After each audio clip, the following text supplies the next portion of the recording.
Bismillahirrahmanirrahim. Everyone, welcome. Surah Yusuf, chapter 12, verses 21 to 35. A detailed explanation in English. If you remember, we have covered verses 1 to 20 in our two previous presentations. These are the references, and this is our contact in case of any question or query or comment. Quick summary of the account of Yusuf, verses 1 to 20. Human intellect and its expansion is essential for understanding the Quranic system of Deen. Yusuf and his father Yaqub had a strong desire to benefit from Allah's wahi. Yaqub helped Yusuf to set his aim very high in his life. Yusuf's dream was based on his conscious experiences where his elder brothers suppressed him and created an environment of fear. In the account of Yusuf, there are signs for those who wish to benefit in this life. So this whole surah requires, like other verses of the Quran, require our intense and focused reflection. There is a lot in it for us. Yusuf's brothers dropped him into a deep, blind well to get rid of him forever as far as this life is concerned, as they did not approve of the closeness of their father to him due to his being Mu'min and Saleh. Yusuf was assured by Allah through wahi that there is nothing to grieve over, as the law of requital will ensure that he will confront his brothers at some later stage with their criminal action. Yaqub, the father of Yusuf, knew that Yusuf will remain alive and achieve his aim, and that he will meet him at some later stage in his life. Yaqub had firm iman in Allah's wahi. He kept his sorrow and grief to himself, as he did not expect any sympathy from his misguided sons. The people of the caravan who retrieved Yusuf from the well took him to Egypt and sold him for a paltry amount, as they did not value him as human being. Third stage of Yusuf's life commences. Now we look at the verses. وَقَالَ الَّذِي أَشْتَرَاهُ مِنْ مِصْرَ لِأَمْرَاتِهِ أَكْرَمِي مَثْوَاهُ عَسَىٰ أَنْ يَنْفَعَنَا أَوْ نَتَّخِذَهُ وَلَدًا وَكَذَلِكَ مَكَّنَّا لِيُوسُفَ فِي الْأَرْضِ وَلِنُعَلِّمَهُ مِنْ تَأْوِيلِ الْأَحَادِيثِ وَاللَّهُ غَالِبٌ عَلَىٰ أَمْرِهِ وَلَكِنَّ أَكْثَرَ النَّاسِ لَا يَعْلَمُونَ. The person who bought Yusuf told his wife to treat him with respect. Now, this is an important point here, that slavery was common in those days. There must be some place where slaves and servants were sold or work was given. So this person, who turns out to be Aziz, very powerful person, must have gone to that place looking for a slave, and he may have looked around and even talked to different slaves, and found that Yusuf is more intellectually more aware, and selected him and bought him. So this person who bought Yusuf told his wife to treat him with respect. Do not treat this boy the way you would ordinary slaves, because from his appearance and conduct it appears that he is from a good background. So this indicates to that he must have spoken to him to some detail and found that he is the best for him. It is possible that he may become a cause for some benefit for us, or we may even adopt him as our son. This person saw some potentials in Yusuf, and he made these very pertinent comments.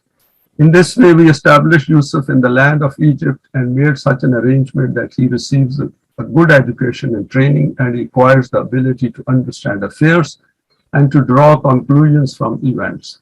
Allah is in full control of all his schemes, but most people do not possess knowledge of this, because most people don't make an effort.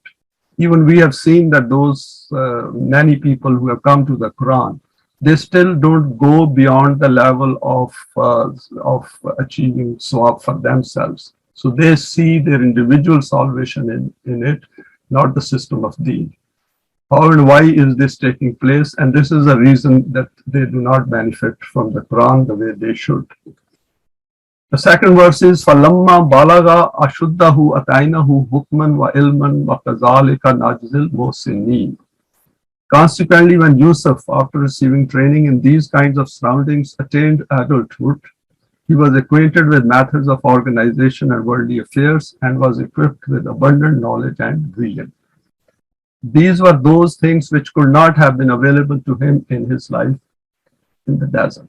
So if he had stayed with his family, he would have achieved all this which he achieved by staying over there in Egypt. But he achieved these because he lived his life here in a very upstanding manner, that is Mohsineen. Whoever lives their life like this, they can also attain a similar reward. However, wahi cannot be obtained like this. So the issue over here is that now Yusuf, who came in a fairly young age and has now become an adult, that indicates that he stayed there many years. And during that time, he manifests. Now he started to manifest the divine attributes of Hukman wa Ilman, and then he becomes Mohsineen.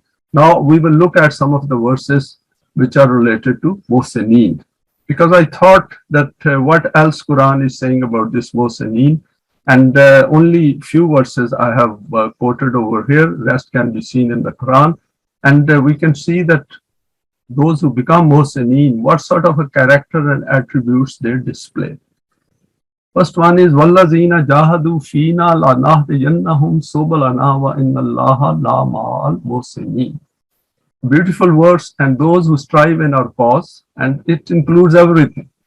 The whole Quran is pointing towards Allah's cause, and we have talked about it in previous presentations. We will certainly guide them to our paths, for verily Allah is with those who are Mohsineen. And verse 1256 has also covered it, and we will see it later on in another presentation. قالوا أئنك لأنت يوسف قال أنا يوسف وهذا أخي قد من الله علينا إنه من يتقي ويصبر فإن الله لا يضيع أجر المحسنين. And this verse we will deal with it later on as well in more detail, but over here what Quran says is they said, that is the brothers of Yusuf, when they finally Yusuf disclosed his identity to them. Are you indeed Yusuf? And he replied, that is Yusuf replied, I am Yusuf and this is my brother. Allah has indeed been gracious to us. Behold, he that is Muttaqee and Sabir, never will Allah waste the recompense of those who are Mohsineen. So over here, these are the two words on which I have highlighted, that is those who become Muttaqee and then persist. That is, they do sabr and persevere on the path of Allah, then they become Mohsineen, and Allah never wastes their deeds. And this is very important. We should keep it in mind because these things will come again. وَمَنْ لَمْ يُسْلِمْ وَجْهَهُ إِلَى اللَّهِ وَهُوَ مُحْسِنٌ فَقَدْ اسْتَمْسَكَ بِالْعُرْوَةِ الْوُثْقَى وَإِلَى اللَّهِ عَاقِبَةُ الْأُمُورِ. Whoever submits his whole self to Allah and is a doer of good, has indeed grasped the most trustworthy handhold, and with Allah rests the end of all affairs as per known laws. This is a very powerful verse, that whoever does zealous deeds, then he is the one who has held on to Allah's rope. And we know Quran says in Surah Al-Imran, and we have gone over that verse a number of times. So this is what Quran is saying over here. That remember, whatever you are doing after you become Muslim, then all these things keep the Quranic values in front of you if you want to get the maximum benefits.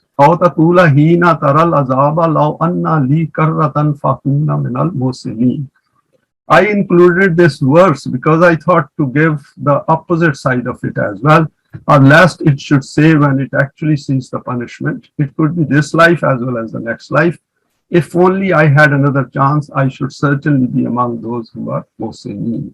So opposite of Mohsineen is perpetual state of punishment, a perpetual state of lack of self, which can benefit from this life as well as the next life. So we should not take it lightly. This is something very serious, and this thing will come out as we progress through this surah. Few more verses on Mohsineen. These are linked to Iman and Salih deeds. Laisa alallazina amanu wa amilu salihati junahun fima taimu izama taqaw wa amanu wa amilu salihati summa taqaw wa amanu summa taqaw wa asanu wallahu yuhibbul Mohsineen. I must have seen this verse before as well, but this is the first time I looked at it in a focused way, and I was amazed at how many times the Quran has repeated Amanu wa aminu salihati.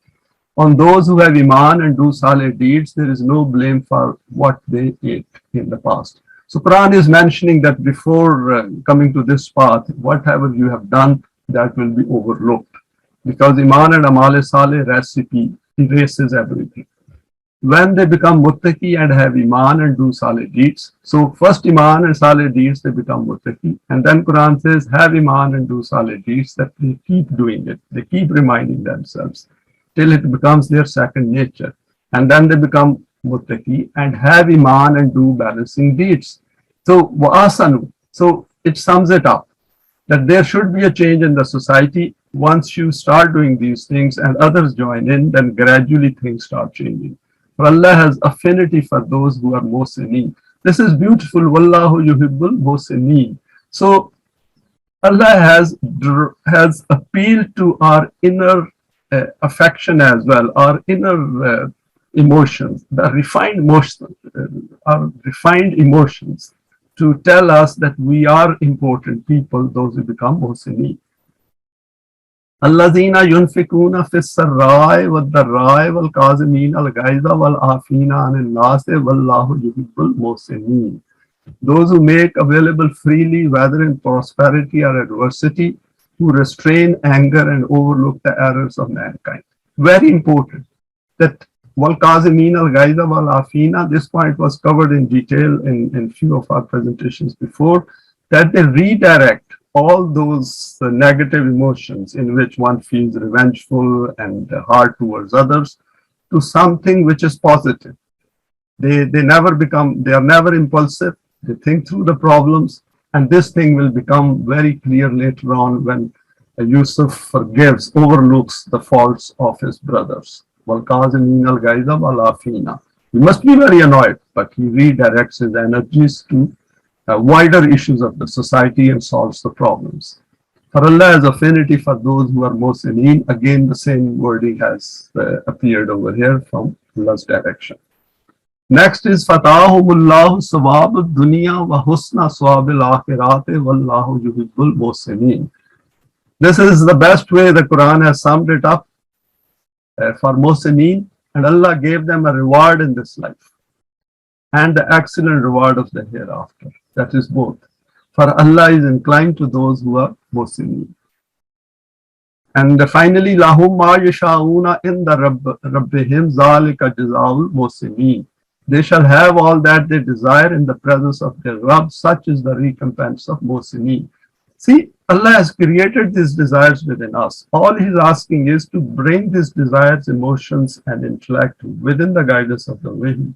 And then whatever we desire, that are bound to be fulfilled right in this life. So this is the point I would like to make over here is that, and because Yusuf had become one of the Mohsineen, so Lahum ma yasha'una inda rabbihim, his desire right in this life became fulfilled, and all messengers, they met this criteria of Mohsineen, and as a result got established in the land. So this is the point we should keep it in mind, that what is applicable to them is applicable to us as well. Muttaqeen and Sabireen are defined. So I thought to again quote this verse, very famous. We have gone through it before as well. Laisal birra an tawallu wujuhakum qibala al-mashriqi wal maghribi walakinna al-birra man amana billahi wal yawmil akhir wal malaikati wal kitabi wal nabiyyina wa atal mala ala hubbihi zawil qurba wal yatama wal masakina وابن السبيل والسائلين وفي الرقاب وأقام الصلاة وآتوا الزكاة والموفون بعهدهم إذا عاهدوا والصابرين في البأساء والضراء وحين البأس أولئك الذين صدقوا وأولئك هم المتقون. This is in reference to the previous verse in relation to Mohsineen, that they are Sabirin and they are Muttaqun. So all those aspects which Mohsineen should have more or less are summed up in this verse, and it also sums up the Iman which we should have. It is not righteousness, bir, That is, the consciousness expansion will not take place. The consciousness will not achieve that expansion, that expanse, that vastness which is required for the system of being, where one becomes Mohsineen, if we concentrate only on this aspect that we face east and west. So physical movements are not an issue here. What Quran is saying is that it is drawing our attention to our cognitive abilities, because that is where the decision making takes place. No nation's outer world is changed unless that nation changes the inner psyche of its own people, unless those human beings change their own inner psyche. So that is the point over here. It is not righteousness there that you turn your faces towards east or west, but it is righteousness to have Iman in Allah and the last day and the universal forces, that is the Malaika and the book and the Anbiya. To give of your wealth despite love for it. So love has been kept for our wealth and possessions at a default state, and we have to figure it out and then to some extent go against it to grow ourselves out of it. And to whom to give? To your kin, for orphans, for the needy, for the wayfarer, for those who ask, and for the reliefs of those who are chained by man-made systems. So that means first we have to recognize these people in our society, because if we do not recognize them, we are not going to get there. We are not going to get Iman. And that is the point. First we recognize it and then get on to do something about it. Of course, we cannot do it unless we go and help them at an individual level, at collective level, and then we go to the next stage. And as a consequence, we think of establishing Salat as a system and execute Zakat, and this self-purification is part of it, because the Quran says, "Yu'allimul kitaba wal hikmah yuzakkihim," that they have to be trained and educated and help to develop their self. Because if the self doesn't develop within a system of deen or for the system of deen, then we are not going to establish the system of Salat and the art of Zakat. To fulfill covenants which you have made, and as a result we make an agreement, we make a commitment with Allah that we give our life and possessions in your cause. And that is an important aspect of becoming Mohsineen. And to be firm and patient in pain and adversity, of course, these are not easier. This is not an easy path, but it becomes easy. See how Yusuf is floating through it. He's swimming through it without any problem, because he has become Mohsineen. Once he had become Mohsineen, opposition meant nothing, absolutely nothing. And throughout all times of hardship, such are people of truth and Muttaqee. Further reflections on this phase of Yusuf's life. Now, what I've done is I have jotted down some points over here, and I'm sure all of us, if we look into these verses in more detail, we will see more aspects coming for us. First is Yusuf entered the palace and household of an individual who held power in Egypt at a high level of government, and he was called Aziz. This is how the opportunity for education, training, and self-development became available to Yusuf. This starts his next phase of the fulfillment of his aim under the guidance of Wahi. See, he is working there. The others don't know that he has got the guidance of Wahi, but he's fully convinced of Allah's Wahi, and now he is working. So his self is developing on a very rapid scale, on an exponential scale. He put his past behind him and began to strive hard on this path to achieve his aim.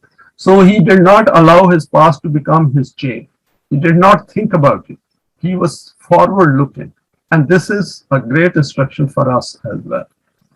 While Wahi provided guidance to Yusuf in terms of the permanent values and divine attributes, he needed to gain maximum knowledge about the system, and this knowledge included land, business, and industry. And I'm sure Aziz must have had some lands, and Yusuf must have looked after them as well, because that is where he gets his knowledge of the lands and the world around him in order to be able to interpret events and their trend into the future. He had his eye on the lofty aim as envisioned in his dream, and set about acquiring knowledge by making full use of whatever opportunities came his way. The Quran sums this up by stating, وَكَذَلِكَ مَكَنَّا لِيُوسُفَ فِي الْأَرْضِ وَلَنُعَلِّمَهُ مِنْ تَأْوِيلِ الْأَحَادِيثِ, that he was established in the land. And this is absolutely brilliant, the way Quran sums it up. Yusuf landed up in Egypt as a youth. Exact age is not specified by the Quran. And according to the next verse, he worked diligently, developing his intellectual and reasoning prowess exponentially. That is important. We need a sort of a hunger and thirst within us to go for the Quranic value system so that our self becomes one of the Mohsineen. So that by the time he reached adulthood, he had acquired the ability to manifest two divine attributes of Hakim and Ali. And this becomes manifestly clear before us that before becoming Aziz, he became Hakim and Ali. He also strengthened his Iman and did Amal Saleh and thus attained the self of Mohsineen. Now, this is important that the Mohsineen has a certain character, certain outlook, certain behavior, which includes Ta'wilul Hadith as well. So, it's a very powerful statement of the Quran, and we should look at it while reading through the Quran, that what else is included in this area of Mohsineen. He needed such a self to counter what was coming in his direction next. So once we become Mohsineen, then we understand all the challenges which come to us. Some we can anticipate, some will emerge suddenly as well, but we can deal with them. It should be assumed that Yusuf would have made maximum efforts to acquaint himself with the issues of life facing people at all levels. He may have read books.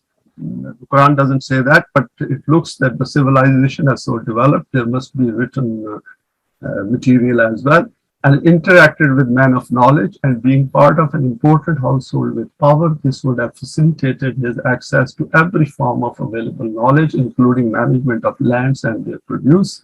This he managed to manifest later when he became Aziz himself. So I've put down these points over here. We can go through them with more focus and create our own imagination and our own perception about what is going on at that point in the life of Yusuf and how do we relate it with the life around us.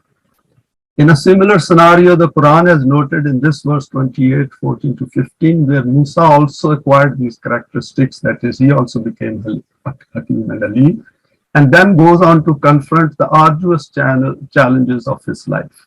So he also follows the same path of Mohsineen, including killing a person in error, which he did it by error, and we are aware of that, and then escaping to Madian, that is his next phase of life started, and facing numerous challenges which the Quran has alluded to in the verse 20, 40. So that is important that we should look at these verses as well and see how the Quran has quoted another model before us.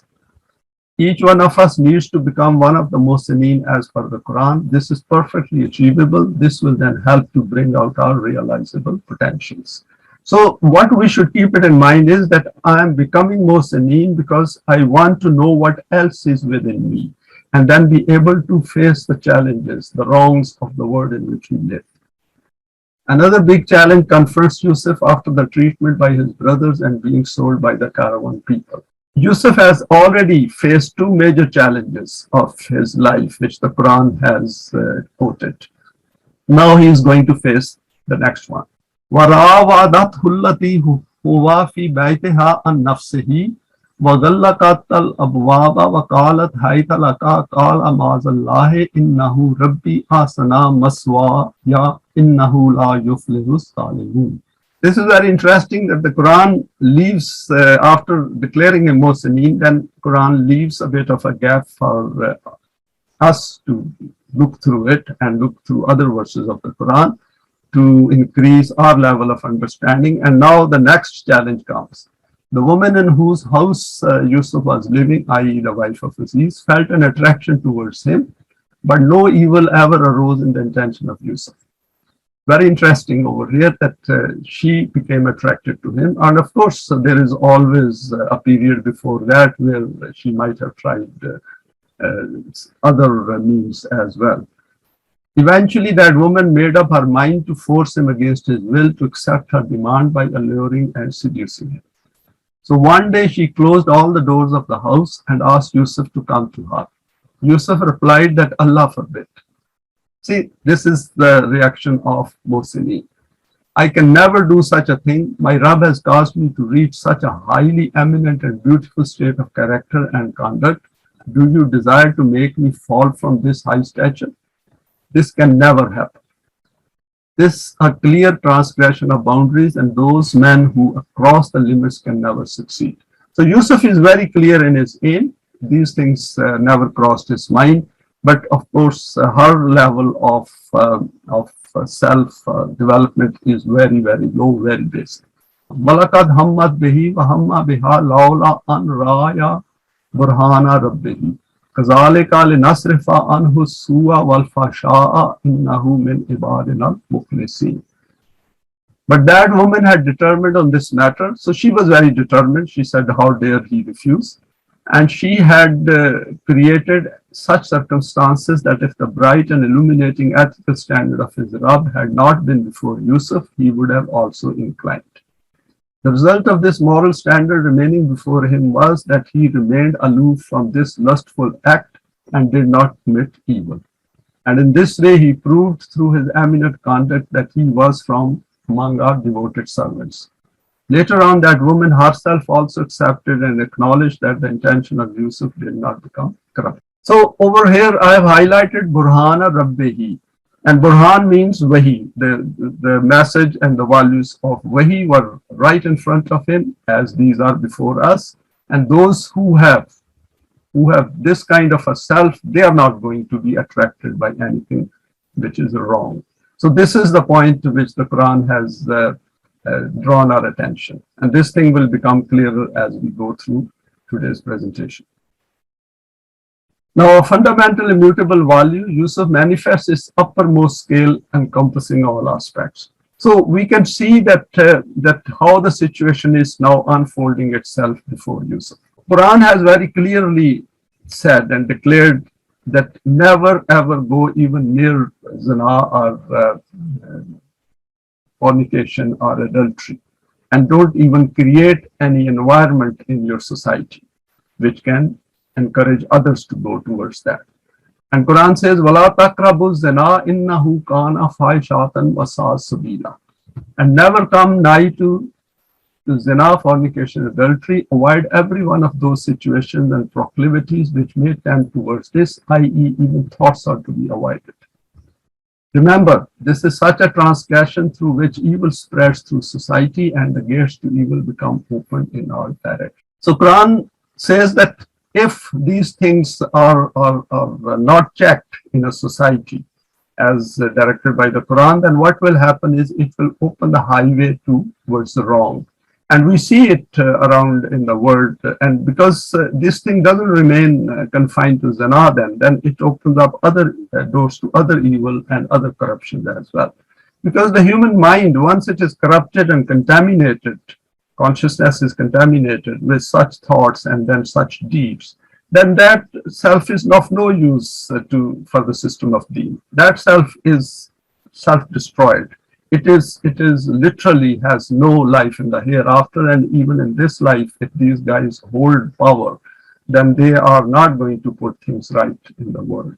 And what we see around us is these contaminated minds essentially are running the world, and the results are in front of us. So that is the point to which the Quran is drawing our attention. And see how powerful the language used over here is wasa'a sabila. So we should, Yusuf was on the other side. He defined the uppermost scale of chastity and honor and integrity.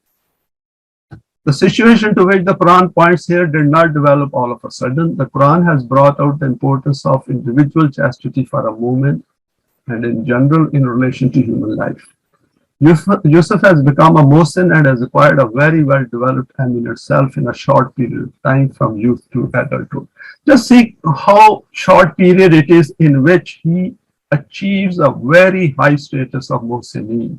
And each day, each moment, his self is going higher and higher. And he's very conscious of it as well. And this is what Wahi does. And this is what we should achieve. We should be extremely conscious of it and make sure that every week our self is better than the last week. And has become an important member of the household. Prior to this episode, there may be a stage where the wife of Aziz may have tried to attract him. However, Yusuf must have ignored it and continued pursuing his aim. So this is a sort of deduction which I have drawn, and we can see to it from the way world around us functions. She with a non-moment self, this is confirmed. She didn't have a self which has any value as far as the Quran is concerned. She was under the control of her emotive self, which only sees its immediate gratification. Very important. Yusuf may even have told her about his own Iman as he had done with the companions in the prison.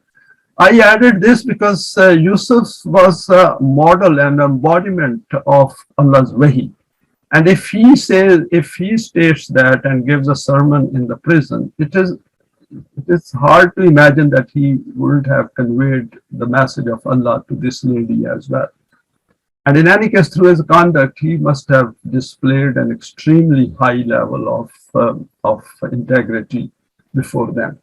But she obviously had no interest in this kind of thinking. And we observe it around us. We give message and people just ignore it and move on. Nothing changes in their life. So she followed her base desire and thought Yusuf will yield despite knowing that he is not that kind. And this is a problem of people who have contaminated consciousnesses and contaminated minds, who are only interested in the benefits of this life, and they think that the life will end with death, and live life as if it will end with death. They forget very quickly. They ignore. They say this is for him and this is for me. And they sometimes treat others who are righteous as if they are from another world. Being in a position of power, she would be used to getting things done as per her wishes. In any case, she was in a position of power, and she thought, how dare this slave of mine refuse what I'm asking him to do. Continuing this verse, these two verses 23-24, verse 12-23 states that she tried to take Yusuf away from his own self. It's beautifully worded in the Quran. The whole situation is beautifully summed up by the Quran in a few words. Yusuf had the elevated and lofty self of a Mohsineen, and she wished to downgrade herself to the lowest level at which she herself was, using her attraction and power. Yusuf responds by reminding himself that my Rabb has elevated me to a very eminent self. So Yusuf knew his self is very high, and he knew the contamination of the mind of this lady. Yusuf responds by reminding himself that my Rabb has elevated me to a very eminent self, and I see the evidence of what is coming in terms of achieving my aim. This is an obvious fire which is not for me, as I am far beyond these base hedonistic desires, having knowledge of the law of requital. Yusuf immediately seeks Allah's protection as per a movement, that is Burhan of his Rabb, and then sums it up by stating that I want my efforts to bear fruition. So he recognizes that this is the fire, and I simply cannot get anywhere near to it because it will burn me alive. I'm not here to waste the rewards of my endeavors. So he was very conscious of every moment of his life, as a moment should be, as we are. He firmly rejects her advances and makes every effort to escape the fire being created by the woman. Now, verse 12-24 sums up the confirmation by Allah as Rabb of the thoughts of Mohsineen, as one of this elevated class of Mohsineen. The Quran states that he saw clearly the Burhan of his Rabb. This is how the law of requital functions at the cognitive level. I put down this comment here because I thought there is an instruction over there, especially if we are training our children, that they should keep it in mind that the law of requital functions all the time. And whatever I'm doing, it has consequences. I cannot get away with that. And chastity has us. We have seen now how big importance this has in our life.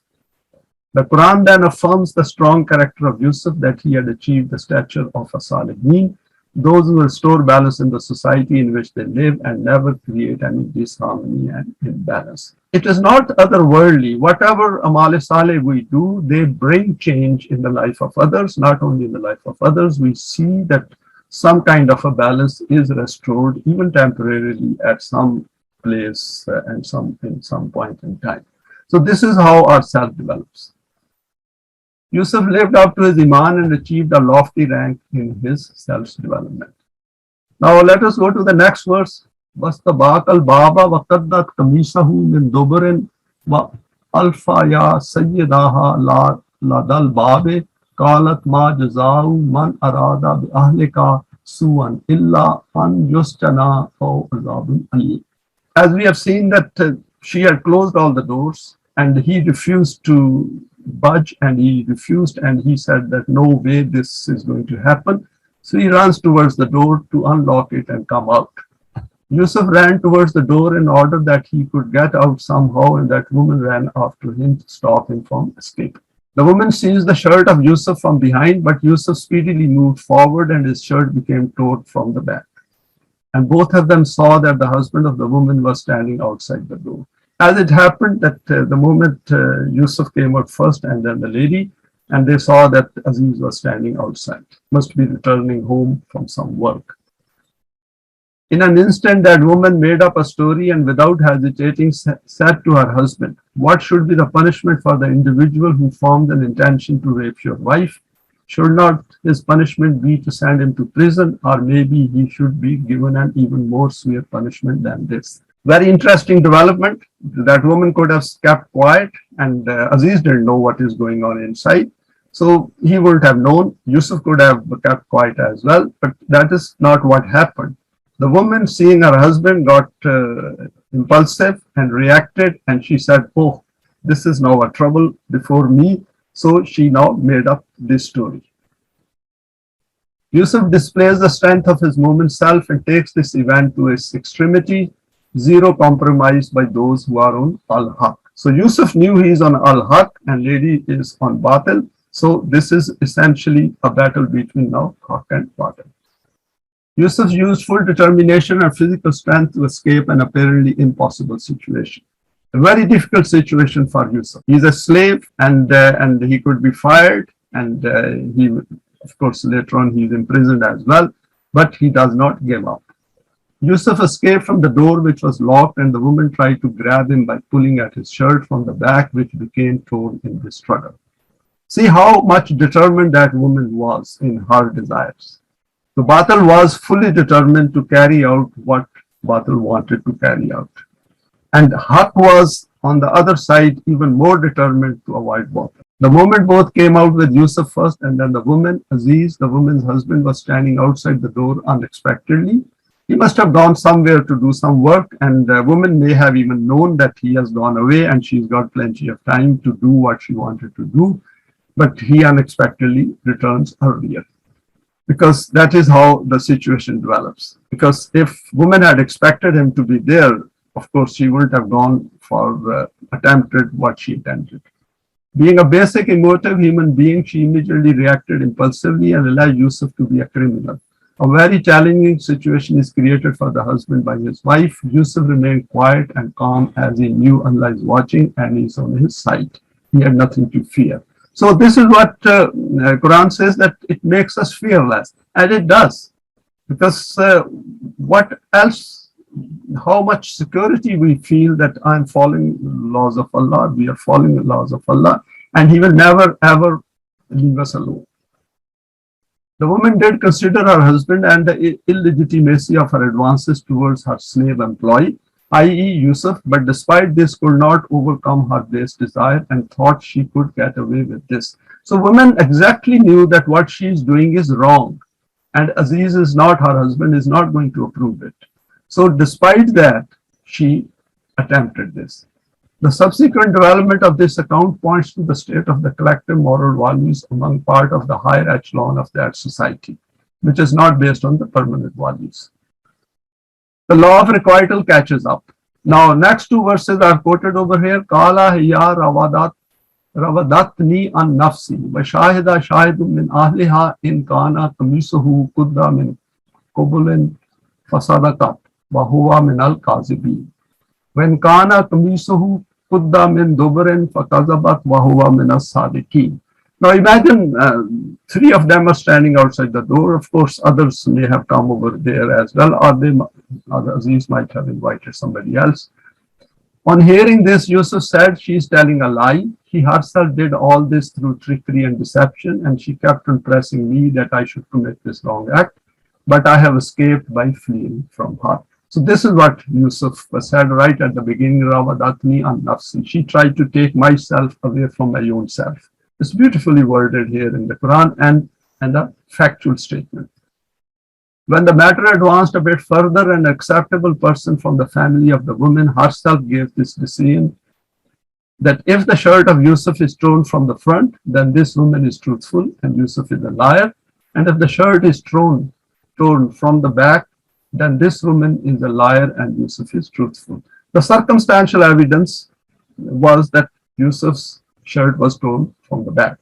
And the man over here, who is incidentally from the family of women, so he did not take her side. He clearly said that if the shirt is torn from the front of Yusuf, then that means there was a struggle between the two, and woman wanted to run away, and that is why it is torn. Whereas if the shirt is torn from the back, that means the woman was trying to stop him and bring him towards her, and that means Yusuf is innocent. And the case was that his shirt was torn from the back. Some points of interest so far. Please note that no physical act of zina has taken place, and hence no crime has been committed in a physical sense. So we should be very clear on that as far as the society is concerned, no crime has been committed. However, because of her evil intention, the woman has committed a crime according to the Quranic permanent values, whereas Yusuf has committed no crime as his intention has been made aloof from this, that is, he is pure and woman. So this is the point that our intentions also carry their effects and their consequences. There was no third person in the room and thus no eyewitness. It is now the word of the woman against the word of Yusuf. If there had been no other evidence, then the case would have gone against Yusuf right at this stage, as she had power, and this happens later on. So the only evidence now in front of everyone is the torn shirt of Yusuf from the back. However, because the shirt was torn from the rear, this became circumstantial evidence, which was taken into account by an elder person of the household who turned out to be from the side of the accusing woman. Note how Yusuf summed up his true plight by stating that she tried to take me away from my own self. The self which I have developed for a very lofty aim, and Allah is completely with me in this pursuit, as Yusuf has the guidance of Wahi. Next point is we need to visualize this drama in order to strengthen our own Iman. So there is a great instruction, there is a great lesson for us, there is a great support for ourselves. Our own Iman in the Wahi of Allah. Yusuf displayed the firmness and steadfastness of an unwavering moment self. Within a short span of a few years, he had acquired tremendous strength to stand up to evil and confront it squarely. Circumstantial evidence vindicates Yusuf in this instance. So let us look at the next verse. فَلَمَّا رَأَى قَمِيصَهُ قَدَّ مِنْ دُبُرٍ قَالَ إِنَّهُ مِنْ كَيْدِكُنَّ إِنَّ كَيْدَكُنَّ عَظِيمٌ. Therefore, when the shirt was examined, it was torn at the back. From this, it became clear that Yusuf is truthful and the woman is a liar. Now, seeing that, the circumstantial evidence, the husband of the woman, the Aziz, at this, the husband of the woman said to his wife, "It is a snare of you women. Truly mighty is your snare, that you have created all this plot and that this is what you wanted to do, and now it is evidently clear." And it's very interesting that how the situation now unfolds further. Yusufu arid an haza wastaghfiri li zambiki wa innaki kunti min al khati'in. He, the husband of the woman, said to Yusuf, "Overlook this matter." So now Aziz was in a very difficult position. He was literally pushed against the wall and he was embarrassed. He told Yusuf, in any case, he thought that Yusuf should not now spread the word and talk to anyone and bury it, and which Yusuf did. But women couldn't. That will make apparent later on. Bury it in the ground. Women are like that. What can be done? And he tried to dilute it and neutralize it. Then he said to his wife, "You are in error. Apologize to Yusuf for your fault." And of course, the woman never apologizes and never considers that she has done anything wrong as the situation develops subsequently. Case investigated and closed. Yusuf retains his employment. I put a question mark here that Yusuf still stays in the same household, which is very interesting. Finding the shirt of Yusuf torn from the back, it became clearly evident that he was innocent. It was the woman who had formed the evil intention. However, no act had taken place. The ball is in the court of her husband, as he is now aware of his wife's intention and character. The husband, however, took it lightly and told Yusuf to ignore the whole matter and that there is no need to take it any further. He then commented that all these women are like that, i.e., extrapolating from an individual act and casting aspersions on all women. He dilutes the effect of the whole episode, saying, "What can we men do?" So he becomes a sort of victim in inverted commas. We need to bear in mind that according to the Quran, both men and women have a self with a choice and intent. Both men and women have choice and intent, and they are prone to good as well as evil, whatever decision they make. So it is not confined to one gender that they can do it. In any case, any evil which takes place like this needs both men and women. Both are prone to evil as well as good. We see this manifested in our world on a daily basis. The issue here was that the woman was guilty of her evil intention, and instead of owning it up, she was deliberately accusing Yusuf in order to absolve herself from all wrongdoing, i.e., chasing after him to the door. The Quran has only provided us with a glimpse of the higher echelons of a non-Quranic society in that era, and also warned us to be aware of the level to which some of the elite can degrade themselves. In a system of deen, proper education and training will be provided on all these aspects. This is very important that people should see that Burhan of Rabb. They have to be trained, they have to be cautioned. We cannot punish people if we haven't really warned them about it. So human beings need education and training and then help to develop their self. They should understand that the abilities which we have, these can be used for good as well as bad. And we should be told that what is bad and what is good, so that then human beings can make choices. This incident and its subsequent development then gets investigated by the king, and he becomes apprised of the condition of his elite. More on this later. Next, it appears that Yusuf remains in his employment and is still serving the household, including that woman. Just imagine the challenging situation in which he has to earn his living. What can a slave do? Where is he going to run away? He can't go back to his family. We have already gone through the state of his family. He cannot go back to caravan people because they will sell him to somebody else. And within that society, this is the best place where he found a job. So he was trapped into this situation, but he never gives up. Next stage of this unfolding saga of Haq and Batil. Over here, very interesting situation now develops. One can imagine that if that has happened, the woman should have kept quiet. She should have a bit of a shame and embarrassment and not to take it further. But she was very determined because she possessed power, and her husband had allowed her to have that power. This is not just about women, it is about men as well. وَقَالَ نِسْوَةٌ فِي الْمَدِينَةِ امْرَأَةُ الْعَزِيزِ تُرَاوِدُ فَتَاهَا عَنْ نَفْسِهِ قَدْ شَغَفَهَا حُبًّا إِنَّا لَا نَرَاهَا فِي ضَلَالٍ مُبِينٍ. Very interesting verse. When this incident became known widely, of course, the rumor spread, not by Yusuf. The society, in an evil society, a society which does a lot of wrong, these things are very common. Then mutual whispering started among the ladies of the town. They said that the wife of Aziz has tried to lure and seduce her slave.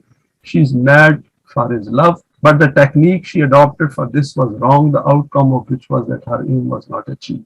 The slave was declared innocent and she was declared a criminal. She should have done it not like that, but like this, so that either she could have achieved her aim or the slave would have been declared a criminal. Very clever. This is what happens in an evil society. People do not accept their responsibility. See, over here, Inna la naraha fi zalalin mubin. So they say that we see that she is misguided. She did not play her cards very well against her slave. So they are not willing to give any credit to the slave, or they are not talking of the righteousness of Yusuf, but they are more inclined to support one of their own lot. A new plot is hatched against Yusuf. Batil does not give up. So this is very interesting.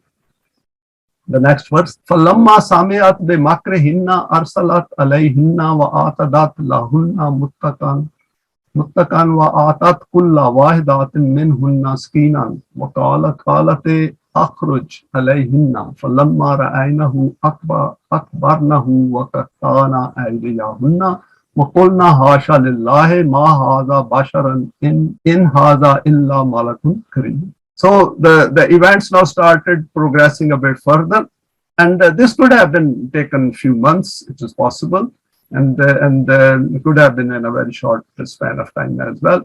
When the wife of Aziz heard their suggestion, she said that this should also be tested, and she secretly invited them to a dinner. She laid down the table for them and placed knives, cutlery, etc. before them. Then she called for Yusuf. So they tried doing all that for which this whole arrangement was made, but no trick of theirs worked. At this, they became convinced of the strength of character of Yusuf, and they exclaimed, Allah be praised. He is not a human being. He is truly some angel, Malak, worthy of respect. Now they came to the second part of their scheme, so that if the aim is not achieved, then Yusuf becomes declared as a criminal. For this, they wounded their hands.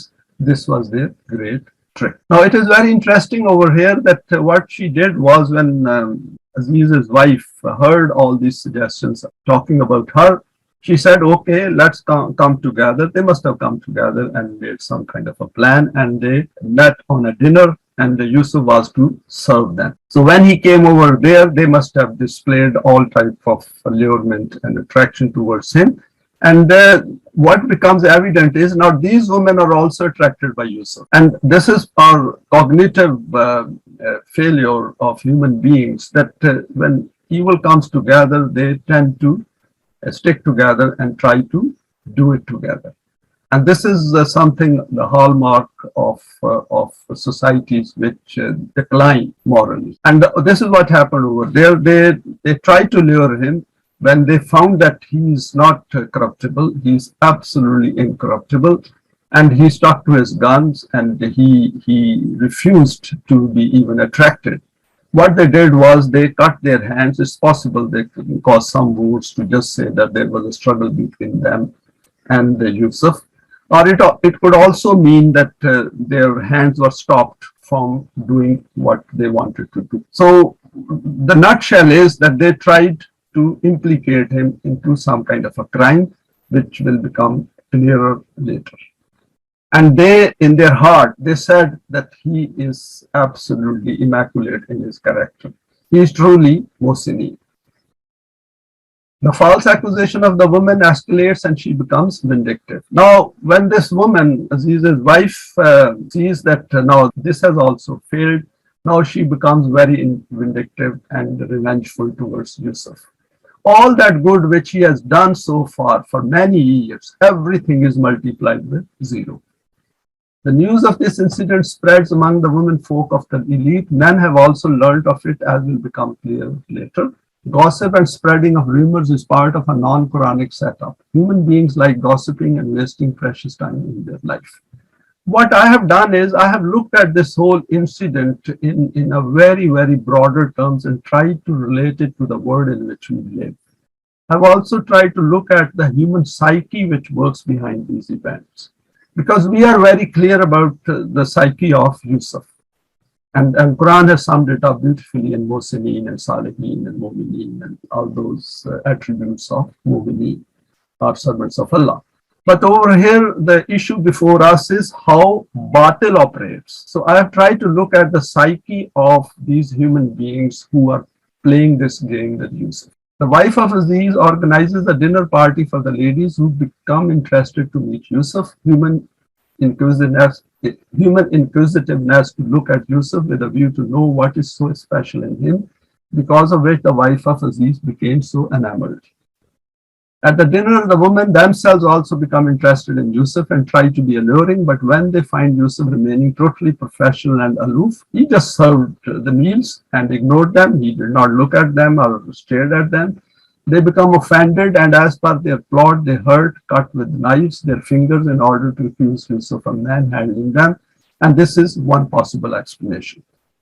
The manner in which the party is organized, for example, indicating the table and knives, points to the fact that the standard of living was not much different from what we witness today among elites. So it was a very well-developed civilization of its time. And historically, this also is proven. Very well-developed civilization. And Quran has also indicated, for example, during the time of Rasulullah, Quran addresses those mushrikeen and kafirin, that people before you were far more developed and had far more power than you. And Quran says we destroyed them. because of their misdeed. Yusuf had become acquainted with all of this, and it helped him to understand the cultures and customs of the top echelon and provided him with confidence to deal with their power. So in the meantime, Yusuf has acquired tremendous power, inner power. And also, of course, he's got outer power in a way that he can manifest his courage and his strength to others and tell them, no, I'm not going to do it. The Quran has summed it up in one word, بِمَكْرِهِنَّ. So they all came together and created a plot to trap Yusuf. The bottom line is that they plotted to incriminate him. Yusuf stays strong and prefers to go to prison. His self reaches a very eminent state. Just see how his self is developing now. At that stage, Quran says Mohsineen, so he becomes Mohsineen plus, as the events are showing. قالت فذلكن الذي لا لمتنني فيه ولقد راودته عن نفسه. Again, the same wording used here. فاستعصم ولئن لم يفعل ما أمره لا يسجنن ولا يكون من الصاغرين. The wife of Aziz challenged her friends, well, you too have tested him and seen. So she told them, because she had got them together on that dinner, and she told them, now you have seen as well, you were talking against me, now tell me, what should I do? This is that slave about whom you were taunting me, that I could not even entice a slave to a quest. I tried everything to turn him from his intent, but nothing had any effect on him. Even now, if he does not obey my wish, then I will definitely have him imprisoned, and he will have to suffer humiliation and disgrace, because now, as a result of your trick, there is solid evidence to prove a crime against him, that he laid a hand on you too, and in defending yourselves, your hands were injured. Now, next verse is Qala Rabbi Sijnu Ahabbu Ilayya Mimma Yadunani Ilayhi Wa illa tasrif anni kaidahunna asbu alayhinna wa akum min al-jahilin. By now, Yusuf had clearly seen what the intentions of these women were, so he decided that he will bear the difficulties of confinement in a prison, but will not allow the staining of his character. He said to his Rabb that the thing to which they invite me, compared to this, I prefer to go to prison.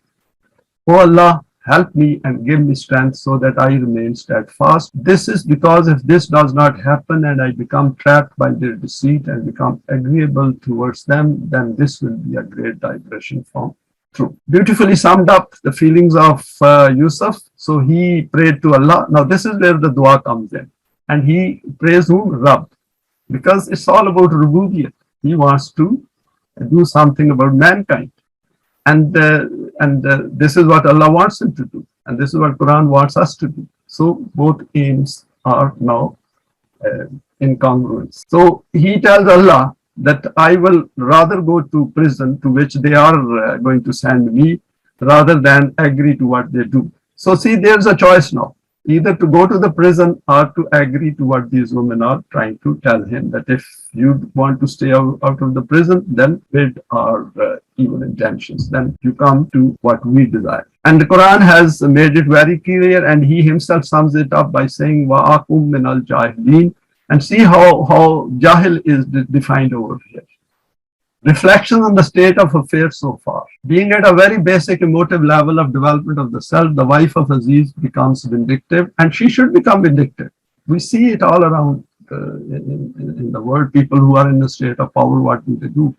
And wishes to take revenge since she possesses the power and influence to do so.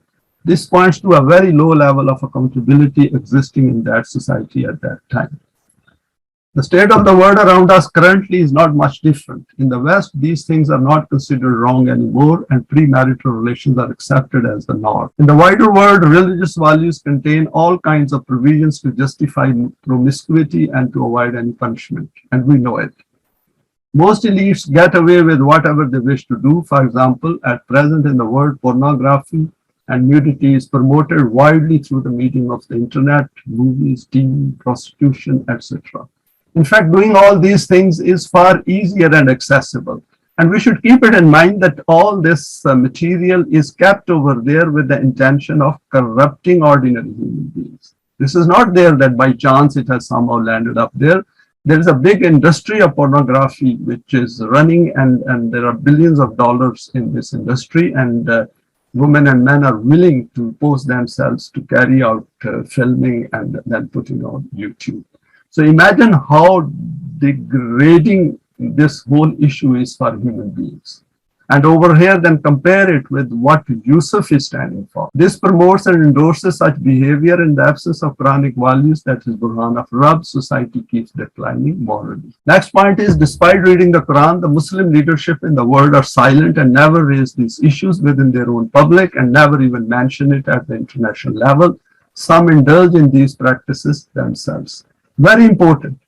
Just look at these guys making big speeches in the General Assembly annual gathering of the UNO. And nobody mentions this. They talk big in other issues where their own power is affected, but they never talk about this. I keep an eye on their speeches and I'm amazed at how they don't talk about it because they themselves, some of them themselves involved in these things.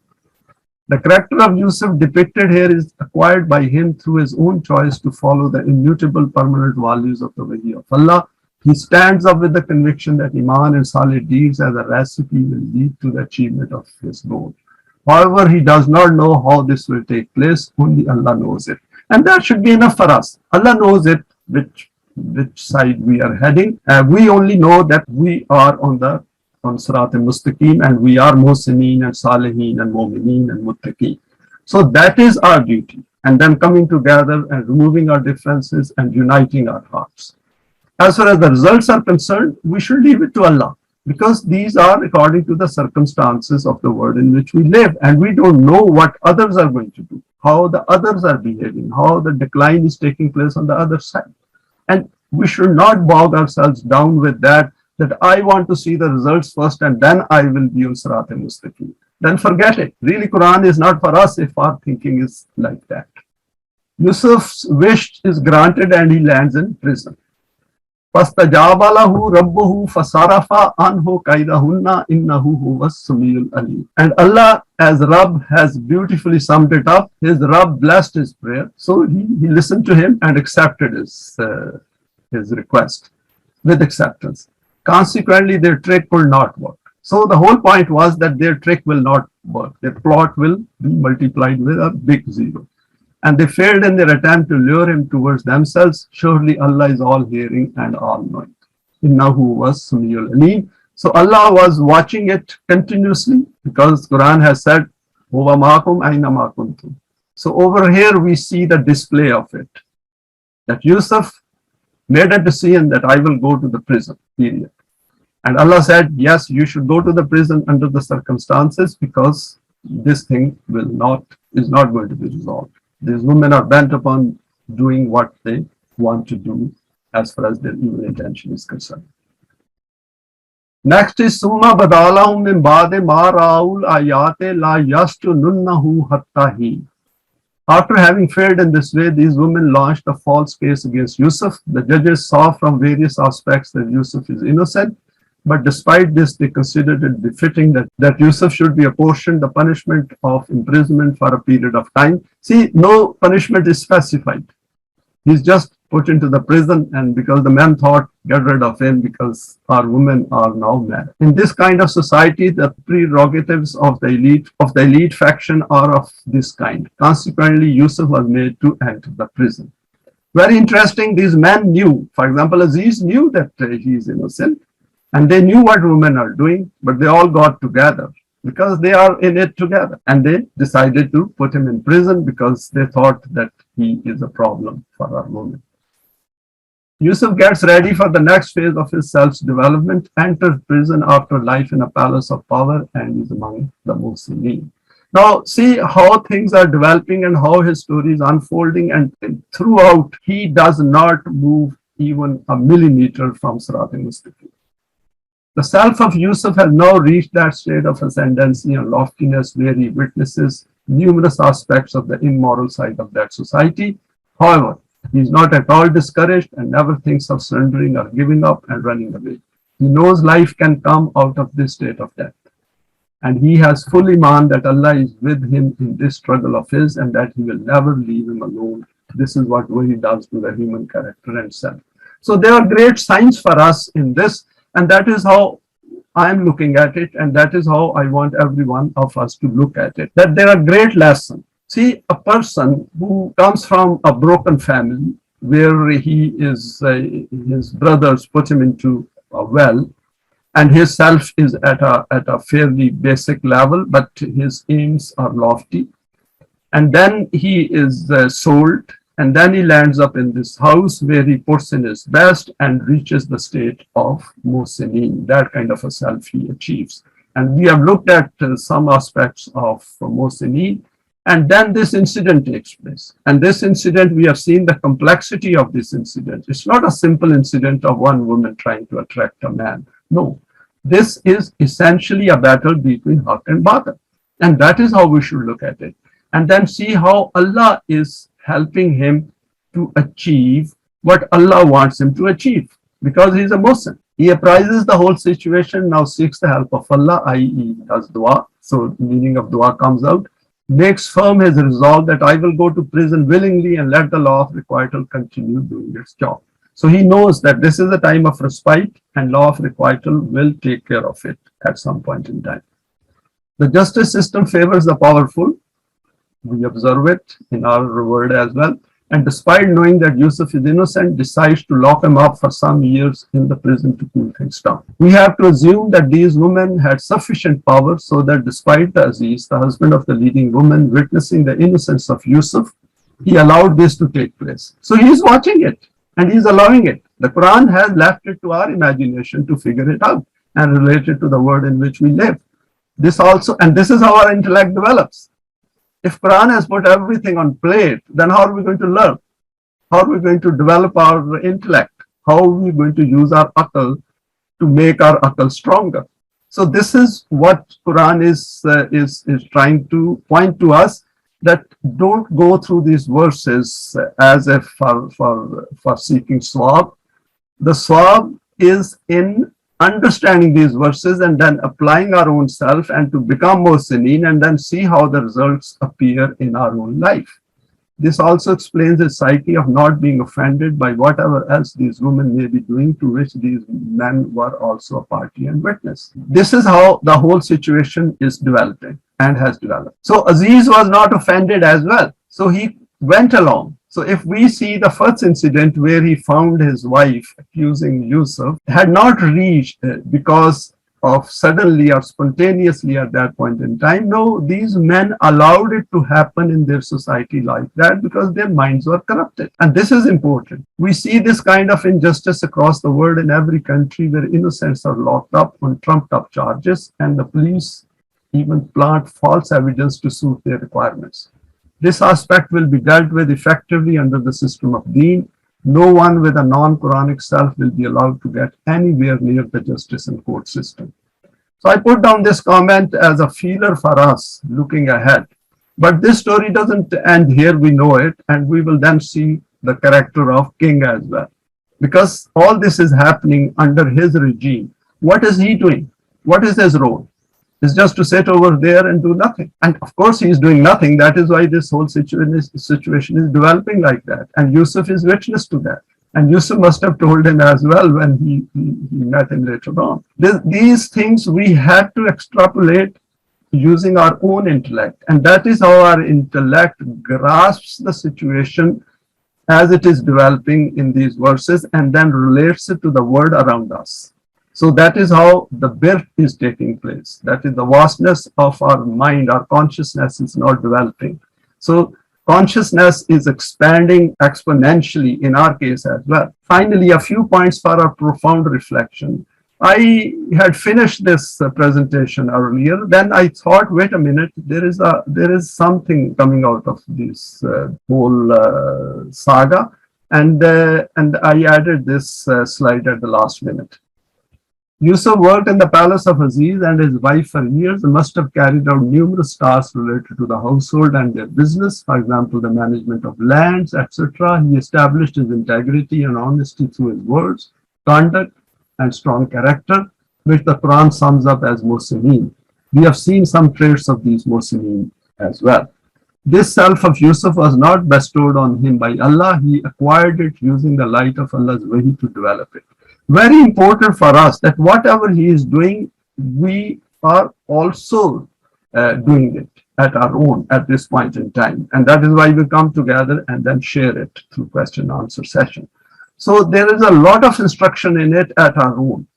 So we should not look for some kind of a collective effort at this stage. At this stage, if we can develop ourselves the way Yusuf developed himself, then we are essentially on this path very firmly footed. And with steadfastness, the results will appear at some point in time in the future. Despite this conduct, over a period of years while staying with that family, the Aziz, his wife, the women around, and other officials of the king unhesitatingly dispatched him to the four walls of the prison, despite knowing him to be innocent. So that is the question which came to my mind. That, wait a minute, he's done so much good, and they ignored all of that and put him into a prison. There was no need to put him into the prison. They could have given him some other task. No. The revenge and the vindictiveness was so at such a high scale that they all got together and said, how come Yusuf did not do or became agreeable to our women folk, and our women folk should be kept happy. So this is that point which I thought should be brought out. And this needs our intense reflection. Why did they do this? We need to explore this closely, as despite his well-known eminent character, they still treated him as a slave servant. He never went beyond his initial status of slave. They still considered him as a slave. They did not value him as a human being, and they did not at all value his righteousness. And this is the point on which we should concentrate and look at it. Who was a non-human entity in that family and society and was considered to have no rights, feelings, emotions, aspirations, desires, needs. See how alive Yusuf is in that environment by becoming Mohsineen. To what level his consciousness must be. And we are here to analyze that and see how much we ourselves are learning and how much our own consciousness, vastness is expanding. So that is the point I'm trying to allude to, that this is the way we have to think in all our future presentations. Yusuf, of course, had already perceived this side of the human psyche from the conduct of his brothers. For Yusuf was prepared for this. He was not surprised because he was Mohsin and he knew what is going on in that society. As we know today what is going on around us, and we do not accept it. We reject it, and we are looking forward to changing it and replacing it. Human beings who have a non-Quranic self see the bad more than the good, and that is their default state. And this was proved in a study some years ago, that marriages in which there is a ratio of good to bad of 5:1 survive. So they say that in a marriage where there is a lot of good and only 5:1 ratio, that one odd mistake and error here and there or misunderstanding, those will survive. But if the ratio starts falling below 5:1, while marriages in which the ratio goes below 3:1, I just put it down off my memory, but they say that if it is 4:1, then there are problems and altercations start within the family, and 3:1 means these crumble and break up. Human beings condemn each other over one bad deed, one bad mouthing, over perceived bad feeling, and break up. Human beings are very good in giving up. That's why, if you remember, I have in all presentations, in many presentations, I said, don't give up.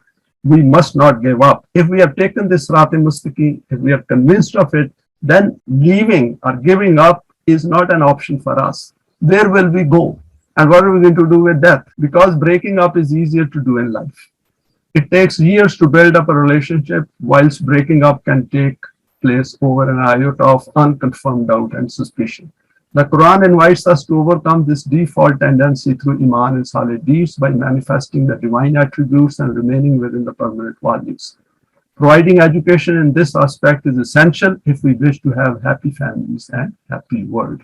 So I thought to put it down over here. Of course, this point will come again once we proceed through this presentation, or Surah Yusuf, because Yusuf, when he overlooked and forgave his brothers, this was based on that kind of a thinking of his, that these brothers were brought up in that environment in which his training and education was not available to that extent, or they ignored it as well. And he saw that when human beings commit these kind of errors of judgment, there is always some kind of a psyche working behind that, and also the environment contributes to it. And more on this later. This is the reason the Quran has put so much emphasis on the balancing of these. See, Quran says that those whose scales are heavier, of course, after Iman, they are the ones who will, Fawzal Azim, the Quran calls it, they will achieve that the Jannah, or acquire that Jannah through their own efforts. So we as Mu'mineen, as Salihin, as Mohsineen must also keep it in mind that when we assess other human beings' deeds, we should keep in mind their good as well as bad together and see how much good is over there. We need to look at the good as well as the bad in each other and appreciate the good. Recognize the bad and provide warning and education and training. Don't just assume that things will take care of themselves. And finally, a few words of appreciation cost nothing, but can help develop ourselves, as this is how we learn to recognize good in the light of the Quran. And thanks for your time and for sharing this presentation. Assalamu alaikum.